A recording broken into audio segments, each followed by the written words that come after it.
Dans cette vidéo, je vais te détailler tous les business que j'ai, comment je fonctionne, mais pour commencer, j'aimerais bien te dire qui je suis. J'ai 42 ans et je vis au Brésil depuis 10 ans. Je suis arrivée ici avec un sac à dos, des vêtements pour 3 jours, sans argent, et j'ai monté toutes mes entreprises au fur et à mesure de ces 10 années. Ce qui fait qu'aujourd'hui, je dirige une agence de tourisme à Rio. Je propose des voyages organisés pour les femmes. J'ai 2 maisons d'hôtes, un Airbnb et des appartements que je loue à des Brésiliens. Je vends un guide interactif de Rio et j'ai une chaîne YouTube active depuis 10 ans. Alors, c'est quoi concrètement ma vie d'entrepreneuse aujourd'hui? Je travaille 7 jours sur 7. Je me lève tous les jours à 7 heures du matin et je me couche vers 1 heure, 2 heures du matin.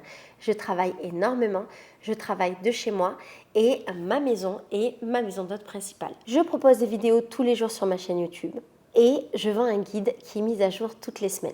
Ce qui veut dire que concrètement, ma vie s'articule autour de mon travail, ce qui ne m'empêche pas de vivre, de profiter, de faire énormément d'autres choses. Pour que tu puisses suivre toutes les vidéos de cette chaîne et que tu puisses comprendre de quoi il est question, j'aimerais maintenant te présenter mes différents business. C'est très difficile pour moi de te dire quelles sont mes activités principales parce qu'en fait, toutes mes activités sont des activités principales. Mais je vais essayer de classifier un petit peu. L'activité qui me prend le plus de temps tous les jours, c'est mon agence de tourisme. J'ai une agence de tourisme à Rio depuis 2018 et cette agence propose des tours éthiques, locaux. C'est une agence dans laquelle il y a une dizaine de guides et dans laquelle nous proposons à peu près entre 5 et 7 tours par jour. La deuxième activité, ce sont des voyages organisés pour les femmes. Tous les mois, pendant 10 jours, je reçois un groupe de 15 femmes qui vont vivre dans ma maison d'hôte et qui vont avoir des activités tous les jours en lien avec la féminité et la sororité. C'est une activité qui me prend énormément de temps parce qu'il y a toute la partie de la préparation. Il y a les 10 jours où je suis absolument dévouée aux filles de 8 heures du matin jusqu'à 10h, 11h du soir. Et bien entendu, il y a le post-voyage. Donc, c'est une activité qui me prend beaucoup de temps dans le mois et durant laquelle je continue à gérer le reste de mes activités. J'ai également 2 maisons d'hôtes. Une maison d'hôtes qui est celle-ci, qui peut accueillir à peu près 20 personnes. Une autre maison d'hôtes qui est en réalité une grande coloc pour les femmes qui peut accueillir 7 personnes. J'ai aussi un Airbnb et plusieurs appartements que je loue à des Brésiliens. Ces activités-là me prennent énormément de temps parce que je dois gérer au quotidien les 2 maisons d'hôtes et le Airbnb, parce que je suis en lien directement avec des clientes desquelles je dois répondre aux besoins. La 4e activité, c'est mon guide interactif. C'est un guide que j'ai créé, que je vends sous forme d'abonnement et qui est mis à jour toutes les semaines avec toutes les informations sur Rio pour que les touristes, quand ils viennent ici, puissent avoir accès à tout ce que cette ville propose. Je propose ces voyages depuis 2019. J'ai cette activité de maison d'hôte et j'ai acheté mes maisons entre 2018 et 2025. Le guide a été lancé en 2025. La dernière activité, c'est ma chaîne YouTube qui s'appelle Le Corps, la Maison l'Esprit, que j'ai commencé en 2015 et je propose une vidéo par jour dessus. À ce jour, il y a plus de 3600 vidéos. J'ai aussi des chaînes secondaires, mais j'estime qu'elles ne font pas partie de mes business parce que je ne gagne pas d'argent avec. Bien sûr, sur cette chaîne, je te parlerai de toutes ces entreprises. Je t'expliquerai comment je les ai montées, comment j'ai eu l'idée, par quoi je suis passée, quels ont été les problèmes, quelles ont été les réussites, quelles sont les perspectives d'avenir, quels sont les petits soucis du quotidien. Et je le ferai pour chaque entreprise que j'ai montée et chaque entreprise que je n'ai pas montée. Et je le ferai aussi pour toutes les anciennes entreprises que j'ai montées parce que ça fait plus de 20 ans que j'entreprends et j'ai énormément d'histoires à te raconter. Alors tu dois te demander comment je fais pour organiser tout ça. Sache que j'ai une grosse équipe derrière moi. Pour chaque entreprise, il y a des personnes qui travaillent avec moi. Dans l'agence de tourisme, il y a une dizaine de guides, plus des personnes qui m'aident dans la gestion au quotidien. Pour les voyages organisés, il y a une 50aine de personnes qui vivent et dépendent de cette activité. En ce qui concerne les maisons d'hôtes, il y a une dizaine de personnes qui travaillent au quotidien dans les différents lieux. Pour le guide interactif, on est 2 et sur la chaîne YouTube, on est plusieurs aussi.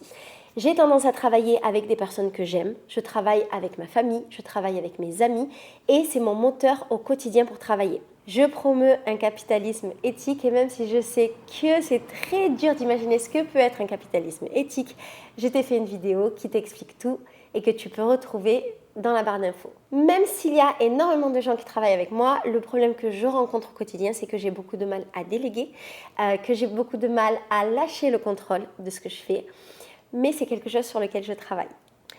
J'ai tendance à ne pas m'associer aux gens et à travailler toute seule parce que j'ai besoin de tenir les rênes. Bien sûr, sur cette chaîne, tu vas retrouver plein de vidéos qui parleront de mon organisation au quotidien. Je te parlerai aussi de mon évolution, de tous les problèmes que je rencontre, de toutes les questions auxquelles je fais face et de comment je les règle tous les jours. Je te montrerai aussi les évolutions de ma pensée par rapport à toutes mes entreprises et puis on parlera également de toutes les entreprises que je n'ai pas créées, qui sont restées dans les papiers et qui peut-être un jour sortiront, on ne sait jamais.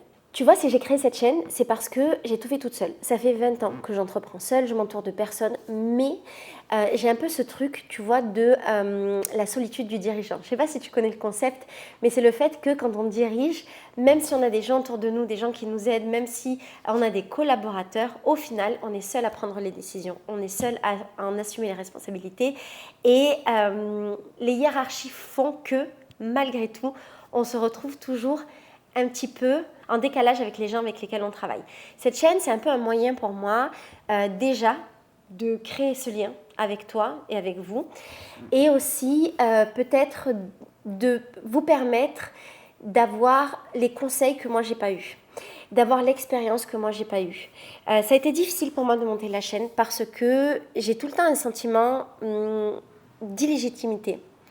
Pour faire les choses. J'ai toujours l'impression que je ne suis pas une vraie entrepreneuse, que je ne suis pas vraiment la bonne personne pour pouvoir parler de business, pour pouvoir parler d'entreprise. Je pense que ça vient du milieu duquel je viens. Je viens d'un milieu qui est quand même assez pauvre. J'ai fait des études de droit. J'ai pas fait des études dans le business, j'ai pas fait des études de marketing, j'ai pas fait des études de commerce. Et donc, j'ai toujours eu ce sentiment que j'étais pas vraiment légitime à pouvoir parler de tout ça. Ceci étant, toute ma vie, depuis plus de 20 ans, j'ai eu des business physiques avec des clients, j'ai monté des magasins. On aura l'occasion sur cette chaîne de parler de tout ce que j'ai créé avant et je peux te dire que j'ai fait beaucoup de choses différentes. J'ai eu des business physiques, j'ai eu des business de plein de choses différentes, de la téléphonie à la cigarette électronique en passant par un bar et des t-shirts imprimés. J'ai essayé énormément de choses, il y a beaucoup de choses qui ont marché, qui n'ont pas marché. J'ai eu des business virtuels, j'ai essayé énormément de choses, énormément de formats, vendre des produits dématérialisés, vendre des produits en ligne, vendre des abonnements. Il y a des choses qui ont fonctionné, des choses qui n'ont pas fonctionné. J'ai travaillé avec des clients français, j'ai travaillé avec des clients brésiliens, j'ai travaillé avec des fournisseurs du monde entier, de la Chine à l'Europe. J'ai géré des gens. J'ai eu des dizaines et des dizaines de stagiaires, des dizaines et des dizaines et des dizaines d'employés et j'ai dû apprendre toute seule comment gérer des humains. Tout ce que j'ai appris, je l'ai appris de manière autodidacte. Je me forme depuis 20 ans, tous les jours. Tous les jours, j'apprends des nouvelles choses pour pouvoir gérer mon business. J'ai fait beaucoup d'erreurs, mais j'ai eu aussi énormément de réussites. J'ai rencontré des gens fabuleux pendant mon parcours et j'ai appris énormément de leçons, aussi bien de mes erreurs que de ce que j'ai réussi. J'ai rencontré des entrepreneurs incroyables qui m'ont aussi appris énormément de choses. Et malgré toute cette expérience, j'ai encore des doutes sur ma légitimité. Je trouve ça complètement fou. Et cette chaîne, en fait, je la fais pour toi, mais je la fais aussi pour moi parce que j'ai besoin, avec cette chaîne, de prendre la mesure de tout ce que j'ai créé. Voilà un petit peu l'esprit de ce que tu vas retrouver ici. J'espère que ce sera un espace safe dans lequel toi et moi on pourra discuter, on pourra échanger, on pourra partager des expériences. En tout cas, je te donnerai tout ce que je peux de moi-même et j'essaierai d'être aussi importante dans ton parcours que les personnes que j'ai rencontrées et qui ont changé complètement mes trajectoires. S'il y a des sujets que tu as envie d'aborder, n'hésite jamais à m'en parler, que ce soit dans les commentaires ou sur mon Instagram par message privé. Sache que même si je n'arrive pas à répondre à tout le monde, je lis tout ce que vous m'envoyez. Si jamais cette vidéo te parle, si jamais tu as des amis à qui cette vidéo pourrait parler, n'hésite pas à t'abonner, n'hésite pas à l'envoyer, n'hésite pas à commenter, à liker parce que ça me donne de la force et que ça me conforte dans l'idée que je peux t'apporter quelque chose. Je te laisse et j'ai déjà hâte de tous les sujets qu'on va aborder. Bisous, ciao.